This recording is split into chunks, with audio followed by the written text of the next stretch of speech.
65 ദിവസങ്ങളിലേറെ പിന്നിട്ട big boss Malayalam season 6-ൽ നിന്നും ആരൊക്കെയാകും top 5-ൽ എത്തുകയെന്ന പ്രവചനങ്ങളും വിലയിരുത്തലുകളുമായി പ്രേക്ഷകർ ഇപ്പോൾ തന്നെ സജീവമായി കഴിഞ്ഞു. ഇക്കൂട്ടത്തിൽ പലരും പറയുന്നത് ജിൻഡോ ആയിരിക്കും ഈ സീസണിലെ വിജയി എന്നാണ്. എന്നാൽ മറ്റുള്ള സ്ഥാനങ്ങളിൽ ചില അപ്രതീക്ഷിത പേരുകളാണ് പ്രേക്ഷകർ കാണുന്നത്. ഇവിടെ ഇതാ ജിൻഡോയെ ഒന്നാം സ്ഥാനത്ത് കാണുന്ന ഒരു വിലയിരുത്തലിൽ അൻസിബ രണ്ടാമതെത്തിയേക്കുമെന്ന് ഒരു പ്രേക്ഷകൻ പറയുന്നത്. അതിനുള്ള കാരണങ്ങളും സോഷ്യൽ മീഡിയയിലെ ബിഗ് ബോസ് ആരാധക ഗ്രൂപ്പിൽ പങ്കുവച്ച കുറിപ്പിൽ പ്രേക്ഷകൻ ചൂണ്ടിക്കാട്ടുന്നു. ആ കുറിപ്പിന്റെ പൂർണ്ണരൂപം: ഇപ്പോഴത്തെ പോൾസ് ആൻഡ് ഓൺലൈൻ വോട്ടിംഗ് പ്രകാരം ടോപ്പ് 3 എത്താൻ സാധ്യത ജിൻഡോ, അൻസിബ, അർജുൻ എന്നിങ്ങനെയാണ്. ഇവരെ കൂടാതെ അഭിഷേക്, ജാസ്മിൻ, സിജോ, ശ്രീതു എന്നിവരിൽ ആരെങ്കിലും രണ്ടുപേർ 4ഉം 5 സ്ഥാനങ്ങളിൽ വരും. ജിൻഡോക്ക് ലഭിക്കുന്ന ഒരു മാസ് സപ്പോർട്ടാണ് അഭിഷേകിന്റെ ടോപ്പ് 5 സാധ്യതയെ ഇല്ലാതാക്കുന്നത്. ഏതാണ്ട് ഒരേ ടാർഗറ്റ് ഓഡിയൻസിൽ നിന്നുമാണ് ഇരുവർക്കും വോട്ട് ലഭിക്കുന്നത്. തുടക്കം മുതൽ ഇല്ലാതിരുന്നതും യെല്ലോ കാർഡ് കിട്ടിയ ശേഷം ഉൾവലിഞ്ഞു നിന്നതുമാണ് അഭിഷേകിനെ പ്രേക്ഷകരിൽ നിന്നും അകറ്റിയത്.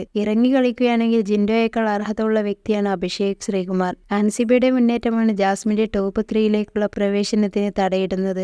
അൻസിബക്ക് ബേസിക്കായി കിട്ടുന്നതിന് പുറമെ ജാസ്മിൻ ഹേറ്റേഴ്സിന്റെ ഒരു വലിയ പിന്തുണ ലഭിച്ചാൽ അൻസിബക്ക് ഫസ്റ്റ് റണ്ണറപ്പ് ആവാൻ സാധിക്കും. കാരണം നിലവിൽ ഏറ്റവും കൂടുതൽ പിന്തുണ ലഭിക്കുന്ന ഫീമെയിൽ കണ്ടസ്റ്റന്റും ജിൻഡോ കഴിഞ്ഞാൽ ഏറ്റവും കൂടുതൽ സപ്പോർട്ട് ലഭിക്കുന്ന മത്സരാർത്ഥികളിലൊന്ന് അൻസിബയാണ്. ഈ യൂണിവേഴ്സിൽ ഒന്നും പെടാതെ ക്യൂട്ട്നെസ് കൊണ്ടും ഫ്രണ്ട്ഷിപ്പ് കോംബോ കൊണ്ടുമൊക്കെ ഫാൻ ബേസ് ഉണ്ടാക്കിയെടുത്തവരാണ് അർജുൻ ആൻഡ് ശ്രീതു. ഇവരിൽ ഒരാൾ ടോപ്പ് 5 ഉറപ്പാണ്. കൂടുതൽ സാധ്യത അർജുനാണെങ്കിലും തമിഴ്നാട് വോട്ട്സ് ശ്രീതുവിന് സാധ്യത നൽകുന്നുണ്ട്. കാട്ടുതീയായി തിരിച്ചു വന്ന സിജോ പക്ഷേ ശാന്തനും സ്നേഹശീലനുമായ ഒരു സഹോദരൻ റോളാണ് ഇപ്പോൾ കളിച്ചുകൊണ്ടിരിക്കുന്നത്. ഗെയിം നന്നായി മനസ്സിലാക്കി കളിക്കാനും നല്ല ഫയറോടെ സംസാരിക്കാനും കഴിയുന്ന മത്സരാർത്ഥിയാണ്. പക്ഷേ ജിൻഡോ, അർജുൻ, അഭിഷേക് എന്നിവരോടൊപ്പം മുട്ടുമ്പോൾ ടോപ്പ് 5-ലേക്ക് എത്താനുള്ള സാധ്യത വിദൂരമായി കൊണ്ടിരിക്കുകയാണ്.